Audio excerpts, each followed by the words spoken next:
ಎಲ್ಲರಿಗೂ ನಮಸ್ಕಾರ. ಕುಂಭರಾಶಿಯವರೇ, ಹುಣ್ಣಿಮೆಯ ನಂತರ ನಿಮ್ಮ ಜೀವನದಲ್ಲಿ ಏನೆಲ್ಲ ಬದಲಾವಣೆ ಆಗಲಿದೆ, ನಿಮಗೆ ಏನೆಲ್ಲ ಪುಣ್ಯ ಪ್ರಾಪ್ತಿ ಆಗಲಿದೆ, ಬನ್ನಿ ಸಂಪೂರ್ಣವಾಗಿ ನಾನು ನಿಮಗೆ ಇದೇ ಒಂದು ವಿಡಿಯೋದಲ್ಲಿ ಮಾಹಿತಿಯನ್ನಾದರೂ ತಿಳಿಸ್ಕೊಡ್ತಿದ್ದೀನಿ. ವಿಡಿಯೋವನ್ನು ಸ್ಟಾರ್ಟ್ ಮಾಡ್ತೀನಿ. ಅದಕ್ಕಿಂತ ಮೊದಲು ನೀವಿನ್ನೂ ನಮ್ಮ ಚಾನಲ್ಗೆ ಸಬ್ಸ್ಕ್ರೈಬ್ ಮಾಡದೇ ಇದ್ರೆ ಈ ಕೂಡಲೇ ಚಾನಲ್ಗೆ ಸಬ್ಸ್ಕ್ರೈಬ್ ಮಾಡ್ಕೊಳ್ಳಿ ಮತ್ತು ಲೈಕ್ ಮಾಡಿ. ಬನ್ನಿ ಕುಂಭರಾಶಿಯವರೇ, ಈಗ ನಾನು ನಿಮಗೆ ಸಂಪೂರ್ಣವಾಗಿ ಮಾಹಿತಿಯನ್ನಾದರೂ ತಿಳಿಸ್ಕೊಡ್ತಿದ್ದೀನಿ. ಹೌದು, ಹುಣ್ಣಿಮೆಯ ನಂತರ ನಿಮ್ಮ ಜೀವನದಲ್ಲಿ ಲಕ್ಷ್ಮೀ ದೇವರ ಆಶೀರ್ವಾದ ಆದರೆ ಇರಲಿದೆ. ಹೌದು, ಈಗ ಸಾಕ್ಷಾತ್ ಲಕ್ಷ್ಮೀ ದೇವರೇ ನಿಮಗೆ ಮಾರ್ಗದರ್ಶನವನ್ನಾದರೆ ನೀಡಲಾಗಿದ್ದಾರೆ. ಯಾವ ಮಾರ್ಗದರ್ಶನದಲ್ಲಿ ನೀವು ಹೋದರೆ ನಿಮ್ಮ ಒಂದು ಗುರಿಯನ್ನು ನೀವು ಬೇಗನೆ ತಲುಪಲು ಸಾಧ್ಯ ಆಗುತ್ತೆ, ಹೆಚ್ಚಿನ ಅದೃಷ್ಟ ಯಶಸ್ಸು ಪ್ರಾಪ್ತಿಯಾಗುತ್ತೆ ಎಂಬುವ ಮಾರ್ಗದರ್ಶನವನ್ನಾದರೆ ಈಗ ಲಕ್ಷ್ಮೀ ದೇವರು ನಿಮಗೆ ಪ್ರಾಪ್ತಿ ಮಾಡಲಿದ್ದಾರೆ. ಕುಂಭರಾಶಿಯವರೇ, ಹೌದು, ಇಷ್ಟು ದಿನ ನಿಮ್ಮ ಜೀವನದಲ್ಲಿರ್ತಕ್ಕಂಥ ಎಲ್ಲ ರೀತಿ ಕಹಿ ನೆನಪುಗಳು, ಕಣ್ಣೀರಿನ ಕ್ಷಣಗಳು ಎಲ್ಲನೂ ಸಹ ಈ ಸಮಯದಲ್ಲಿ ನಿಮ್ಮ ಜೀವನದಿಂದ ದೂರ ಆದರೆ ಆಗ್ತಕ್ಕಂಥದ್ದು. ಹೌದು, ಇದರಿಂದ ನಿಮ್ಮ ಜೀವನದಲ್ಲಿರ್ತಕ್ಕಂಥ ಎಲ್ಲ ರೀತಿ ಸಮಸ್ಯೆಗಳು ದೂರ ಆಗಿ ಅದೃಷ್ಟ ಯಶಸ್ಸಾದರೆ ನಿಮ್ಮ ಜೀವನದಲ್ಲಿ ಪ್ರಾಪ್ತಿಯಾಗ್ತಕ್ಕಂಥದ್ದು. ಕುಂಭರಾಶಿಯವರೇ, ಹೌದು, ಭಾರಿ ಬದಲಾವಣೆಯನ್ನಾದರೂ ನೀವು ಕಾಣಬಹುದಾಗಿರುತ್ತೆ. ಹೌದು, ಈಗ ಜೀವನದಲ್ಲಿ ಹೇಗೆ ಆಲೋಚನೆ ಮಾಡ್ತಿದ್ರೋ, ಆದರೆ ಮುಂಬರುವ ಹುಣ್ಣಿಮೆಯ ನಂತರ ನೀವು ಆಲೋಚನೆ ಮಾಡ್ತಕ್ಕಂಥ ರೀತಿಯೇ ನಿಮ್ಮ ಜೀವನದಲ್ಲಿ ಬದಲಾಗ್ತಕ್ಕಂಥದ್ದು ಕುಂಭರಾಶಿಯವರ ಜೀವನದಲ್ಲಿ. ಆದರೆ ಕುಂಭರಾಶಿಯವರ ಇಲ್ಲಿ ಬಹುಮುಖ್ಯವಾಗಿರ್ತಕ್ಕಂಥ ಒಂದು ಮಾಹಿತಿ ಇದೆ. ಇಷ್ಟು ದಿನ ನಿಮ್ಮ ಜೀವನದಲ್ಲಿ ಯಾವುದೇ ರೀತಿ ನಿಮ್ಮ ಮುಂದಿನ ಯೋಜನೆಯ ಘಟನೆಗಳನ್ನು ನೀವು ಬೇರೆಯವರೊಂದಿಗೆ ಹೇಳ್ಕೊಳ್ತಾ ಇದ್ರಿ. ಹೌದು, ನಿಮ್ಮ ಮುಂದಿನ ಯೋಜನೆಗಳನ್ನು ನೀವು ಯಾವುದಾದ್ರೂ ಒಂದು ಜಾಗದಲ್ಲಿ ಆಸ್ತಿಯನ್ನು ಖರೀದಿ ಮಾಡೋದಾಗಿರ್ಬೋದು, ಅಥವಾ ವಾಹನ ಖರೀದಿ ಮಾಡೋದಾಗಿರ್ಬೋದು, ಅಥವಾ ಆಭರಣಗಳನ್ನು ಖರೀದಿ ಮಾಡೋದಾಗಿರ್ಬೋದು, ಅಥವಾ ಒಂದು ಹೊಸ ಯೋಜನೆಯಲ್ಲಿ ಹಣದ ಹೂಡಿಕೆ ಮಾಡೋದಾಗಿರ್ಬೋದು, ಅಥವಾ ಒಂದು ಹೊಸ ವ್ಯಾಪಾರವನ್ನು ಶುರು ಮಾಡ್ತಕ್ಕಂಥದ್ದು. ಈ ರೀತಿ ನಿಮ್ಮ ಮುಂದಿನ ಯೋಜನೆಗಳನ್ನು ನೀವಿಷ್ಟು ದಿನ ನಿಮ್ಮ ಸ್ನೇಹಿತರ ಜೊತೆ, ನಿಮ್ಮ ಸಹೋದ್ಯೋಗಿಗಳ ಜೊತೆ, ನಿಮ್ಮ ಕುಟುಂಬಸ್ಥರ ಜೊತೆ ಹೇಳ್ತಾ ಇದ್ರಿ. ಹೌದು, ನಾನು ಮುಂದೆ ಹೀಗೆ ಮಾಡ್ತೀನಿ ಎಂಬಂತೆ ನೀವು ನಿಮ್ಮ ಸ್ನೇಹಿತರ ಜೊತೆ ಹೇಳ್ತಾ ಇದ್ರಲ್ವಾ. ಹಾಗಾಗಿ ಈ ಒಂದು ವಿಚಾರಗಳು ನಿಮ್ಮ ಶತ್ರುಗಳಿಗೆ ತಿಳಿದು ನಿಮ್ಮ ಮುಂದಿನ ಯೋಜನೆಗಳನ್ನು ಅವರು ನಿಲ್ಲಿಸಲು ಪ್ರಯತ್ನ ಮಾಡುವ ಸಾಧ್ಯತೆಗಳಿರುತ್ತೆ. ಹಾಗಾಗಿ ಕುಂಭರಾಶಿಯವರೇ, ಈ ಸಮಯದಲ್ಲಿ ಆದಷ್ಟು ಸ್ವಲ್ಪ ಎಚ್ಚರಿಕೆಯಿಂದ ಇರತಕ್ಕಂಥದ್ದು ಬಹುಮುಖ್ಯ ಆಗಿರುತ್ತೆ. ನಿಮ್ಮ ಜೀವನದಲ್ಲಿ ನಡೀತಕ್ಕಂಥ ಸಣ್ಣ ಪುಟ್ಟ ವಿಚಾರಗಳನ್ನು, ನಿಮ್ಮ ಮುಂದಿನ ಯೋಜನೆಗಳನ್ನು ಯಾರೊಂದಿಗೂ ಸಹ ಹೇಳೋದಕ್ಕೆ ಹೋಗಬೇಡಿ. ಹೌದು, ಈ ವಿಚಾರಗಳನ್ನೆಲ್ಲ ಮುಂದಿನ ಹುಣ್ಣಿಮೆಯ ನಂತರ ನಿಮ್ಮ ಜೀವನದಲ್ಲಿ ಆದಷ್ಟು ಈ ವಿಚಾರಗಳನ್ನು ಗುಪ್ತವಾಗಿರಿಸ್ತಕ್ಕಂಥದ್ದು ಬಹುಮುಖ್ಯ ಆಗಿರುತ್ತೆ ಕುಂಭರಾಶಿಯವರೇ. ಹೌದು, ಇಷ್ಟು ದಿನ ಪ್ರತಿದಿನ ಕಣ್ಣ ಮುಂದೆ ಒಂದು ಹೊಸ ಸಮಸ್ಯೆ ಆದರೆ ಉಂಟಾಗ್ತಿತ್ತು. ಹೌದು, ಈ ದಿನ ಬೇಗ ಕಳೆದರೆ ಸಾಕು ಎಂಬುವ ಕ್ಷಣಕ್ಕೂ ಸಹ ನೀವು ಹೋಗ್ಬಿಟ್ಟಿದ್ರಿ. ಹಾಗಾಗಿಯೇ ಕುಂಭರಾಶಿಯವರೇ, ಇಷ್ಟು ದಿನ ನೀವು ನಿಮ್ಮ ಜೀವನದಲ್ಲಿರ್ತಕ್ಕಂಥ ಎಲ್ಲ ರೀತಿ ಕಷ್ಟಗಳನ್ನು ನೋಡಿದ್ದೀರಾ, ಕಹಿ ನೆನಪನ್ನು ಸಹ ನೋಡಿದ್ದೀರಾ. ಅವೆಲ್ಲನೂ ಸಹ ಕುಂಭರಾಶಿಯವರ ಜೀವನದಲ್ಲಿ ಹುಣ್ಣಿಮೆಯ ನಂತರ ನಿಮ್ಮ ಜೀವನದಲ್ಲಿ ಎಲ್ಲ ಬದಲಾಗಲಿದೆ ಅಂತ ಹೇಳಿ ಜ್ಯೋತಿಷ್ಯ ಶಾಸ್ತ್ರದಲ್ಲಿ ಉಲ್ಲೇಖಿಸಲಾಗಿದೆ. ಹೌದು, ನೀವು ಯಾರಾದರೂ ಸಹಾಯಕ್ಕೆ ಕಾಯ್ತಾ ಇದ್ದರೆ ಅವರಿಗೆ ಬೇಗನೆ ಹೋಗಿ ಸಹಾಯವನ್ನು ಮಾಡ್ತಕ್ಕಂತಹ ಒಳ್ಳೆಯ ಮನಸ್ಸು, ಪ್ರಾಮಾಣಿಕತೆಯಿಂದ ಇರತಕ್ಕಂಥ ಸ್ವಭಾವ, ಮೃದು ಮನಸ್ಸನ್ನು ಉಳ್ಳವರು ನೀವಾಗಿರ್ತೀರ ಕುಂಭರಾಶಿಯವರೇ. ಹೌದು, ನಿಮ್ಮ ಮನಸ್ಸಿನಲ್ಲಿ ಎಷ್ಟೇ ನೋವಿದ್ರೂ ಸಹ ಆ ಒಂದು ನೋವನ್ನು, ಆ ಒಂದು ಕಹಿ ನೆನಪನ್ನು ನೀವು ಯಾರೊಂದಿಗೂ ಸಹ ಹೇಳೋದಿಲ್ಲ. ಹೌದು, ಬದಲಿಗೆ ಎಲ್ಲರಿಗೂ ಸಹ ಖುಷಿ ಸಂತೋಷವನ್ನೇ ಹಂಚ್ತಾ ಇರ್ತೀರ. ಹೌದು, ಇದರ ಪ್ರಮುಖ ಉದ್ದೇಶ ನಿಮ್ಮ ಮನಸ್ಸಿನಲ್ಲಿರ್ತಕ್ಕಂಥ ನೋವನ್ನು ಬೇರೆಯವರಿಗೆ ಹೇಳಿಕೊಂಡು ಅವರನ್ನು ಸಹ ನೀವು ದುಃಖಿತರನ್ನಾಗಿ ಮಾಡೋದು ನಿಮಗೆ ಇಷ್ಟ ಇರೋದಿಲ್ಲ. ಹಾಗಾಗಿ ಮನಸ್ಸಿನಲ್ಲಿ ಎಷ್ಟೇ ನೋವಿದ್ರೂ ಸಹ ಅದನ್ನು ಮನಸ್ಸಿನಲ್ಲೇ ಇಟ್ಕೊಳ್ತೀರಾ. ಬದಲಿಗೆ ಹೊರ ಜಗತ್ತಿಗೆ, ನಿಮ್ಮನ್ನು ನೋಡುವವರಿಗೆ, ನಿಮ್ಮ ಸ್ನೇಹಿತರಿಗೆ, ನಿಮ್ಮ ಸಹೋದ್ಯೋಗಿಗಳಿಗೆ, ನಿಮ್ಮ ಕುಟುಂಬಸ್ಥರಿಗೆ ಸಂತೋಷವನ್ನು ಮಾತ್ರ ನೀವು ಹಂಚ್ತಕ್ಕಂತಹ ದೊಡ್ಡ ಮನಸ್ಸನ್ನು ಉಳ್ಳವರು ನೀವಾಗಿರ್ತೀರ ಕುಂಭರಾಶಿಯವರೇ. ಹೌದು, ಇಷ್ಟು ದಿನ ಪ್ರತಿದಿನ ನಿಮ್ಮ ಜೀವನದಲ್ಲಿ ಹೊಸ ಹೊಸ ಸವಾಲುಗಳು, ಹೊಸ ಹೊಸ ಸಂಕಷ್ಟಗಳಾದರೆ ಎದುರಾಗ್ತಿತ್ತು. ಹೌದು, ಇದಕ್ಕೆ ದೇವರಿಗೂ ಸಹ ನೀವು ಪ್ರಶ್ನೆಗಳನ್ನು ಮಾಡಿದ್ದೀರಿ ಅಲ್ಲವೇ. ನಾನು ಯಾರಿಗೂ ಸಹ ದ್ರೋಹ ಮಾಡಿಲ್ಲ, ಆದರೂ ಸಹ ನನ್ನ ಜೀವನದಲ್ಲಿ ಯಾಕೆ ಇಷ್ಟೊಂದು ಪರೀಕ್ಷೆಗಳು ಎಂಬಂತೆ ನೀವು ದೇವರಲ್ಲೂ ಸಹ ಪ್ರಶ್ನೆಗಳನ್ನು ಮಾಡಿದ್ದೀರಿ. ಹಾಗಾಗಿ ನೀವು ಪ್ರತಿದಿನ ಎಷ್ಟೇ ಸವಾಲುಗಳನ್ನು ಎದುರಿಸ್ತಾ ಇದ್ರೂ ಸಹ ನೀವು ನಿಮ್ಮ ಧರ್ಮ ಮಾರ್ಗವನ್ನು ಬಿಡಲಿಲ್ಲ. ಹೌದು, ಇದರಿಂದ ನಿಮ್ಮ ಆತ್ಮವಿಶ್ವಾಸ ಯಾವತ್ತೂ ಸಹ ಕಡಿಮೆ ಆಗಲಿಲ್ಲ, ಅದು ಏರಿಕೆ ಆಗ್ತಾನೇ ಇದೆ. ಹಾಗಾಗಿಯೇ ಲಕ್ಷ್ಮೀ ದೇವರ ಆಶೀರ್ವಾದನೂ ಸಹ ನಿಮ್ಮ ಮೇಲೆ ಇರ್ತಕ್ಕಂಥದ್ದು ಕುಂಭರಾಶಿಯವರೇ.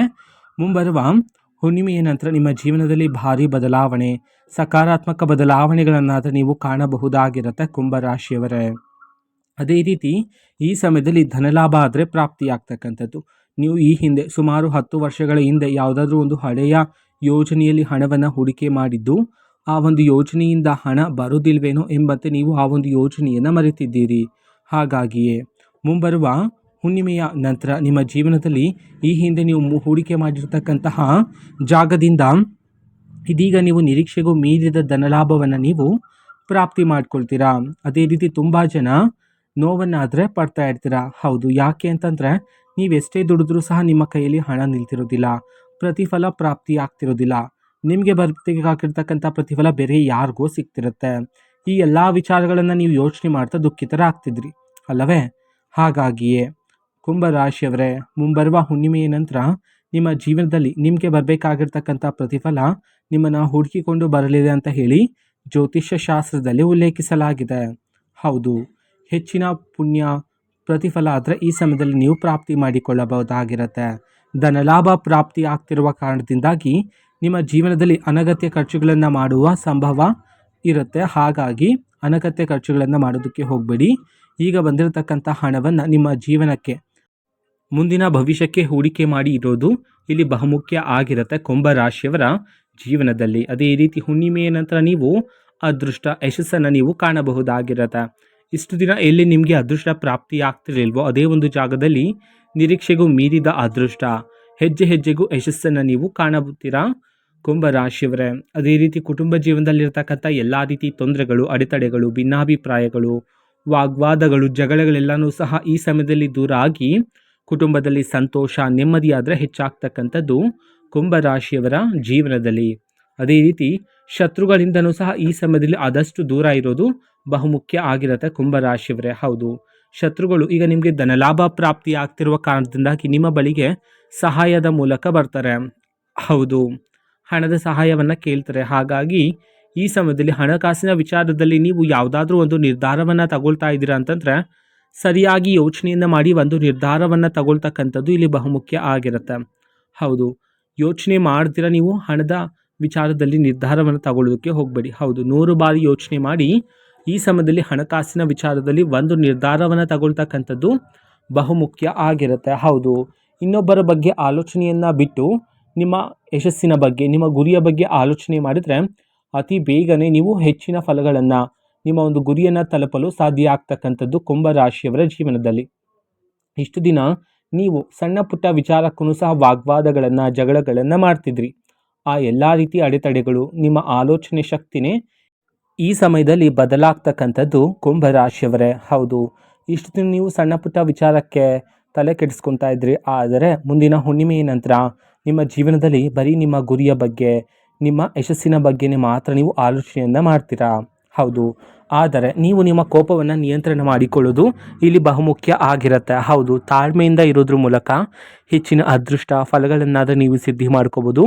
ಹಾಗಾಗಿ ನಿಮ್ಮೊಳಗೆ ಇರತಕ್ಕಂಥ ಕೋಪವನ್ನು ಆದಷ್ಟು ನಿಯಂತ್ರಣ ಮಾಡಿಕೊಂಡ್ರೆ ಹೆಚ್ಚಿನ ಫಲಗಳು ನೀವು ಸಿದ್ಧಿ ಮಾಡಿಕೊಳ್ಳಬಹುದಾಗಿರುತ್ತೆ ಕುಂಭರಾಶಿಯವರೇ. ಅದೇ ರೀತಿ ನಿಮ್ಮ ಜೀವನದಲ್ಲಿರ್ತಕ್ಕಂಥ ಎಲ್ಲ ರೀತಿ ಅಡೆತಡೆಗಳು, ಆರೋಗ್ಯದ ಸಮಸ್ಯೆಗಳೆಲ್ಲ ಈ ಸಮಯದಲ್ಲಿ ದೂರ ಆಗಿ ಆರೋಗ್ಯದಲ್ಲೂ ಸಹ ನೀವು ಈ ಸಮಯದಲ್ಲಿ ಸುಧಾರಣೆಯನ್ನಾದರೆ ಕಾಣಬಹುದಾಗಿರುತ್ತೆ ಕುಂಭರಾಶಿಯವರೇ. ನೀವು ಕೆಲಸ ಮಾಡ್ತಿದ್ರೆ ಕೆಲಸ ಮಾಡುವ ಜಾಗದಲ್ಲಿ ಈ ಸಮಯದಲ್ಲಿ ನಿಮಗೆ ಹೊಸ ಹೊಸ ಅವಕಾಶಗಳಾದರೆ ನಿಮ್ಮನ್ನು ಹುಡುಕಿಕೊಂಡು ಬರ್ತಕ್ಕಂಥದ್ದು. ಹೌದು, ಹೊಸ ಹೊಸ ಜವಾಬ್ದಾರಿಗಳಾದರೆ ಈ ಸಮಯದಲ್ಲಿ ಸಿಗ್ತಾ ಹೋಗುತ್ತೆ. ಅದೇ ರೀತಿ ನಿಮ್ಮ ಜೀವನದಲ್ಲಿರ್ತಕ್ಕಂಥ ಒಂದು ಪ್ರಮುಖವಾಗಿರ್ತಕ್ಕಂಥ ಕೆಲಸ ಅದು ಈಗ ಅರ್ಧದಲ್ಲಿ ನಿಂತು ಹೋಗಿದ್ರೆ ಆ ರೀತಿ ಎಲ್ಲ ರೀತಿ ಕೆಲಸಗಳು ಈ ಸಮಯದಲ್ಲಿ ಪೂರ್ಣ ಆದರೆ ಆಗಲಿದೆ ಅಂತ ಹೇಳಿ ಜ್ಯೋತಿಷ್ಯ ಶಾಸ್ತ್ರದಲ್ಲಿ ಉಲ್ಲೇಖಿಸಲಾಗಿದೆ ಕುಂಭರಾಶಿಯವರೇ.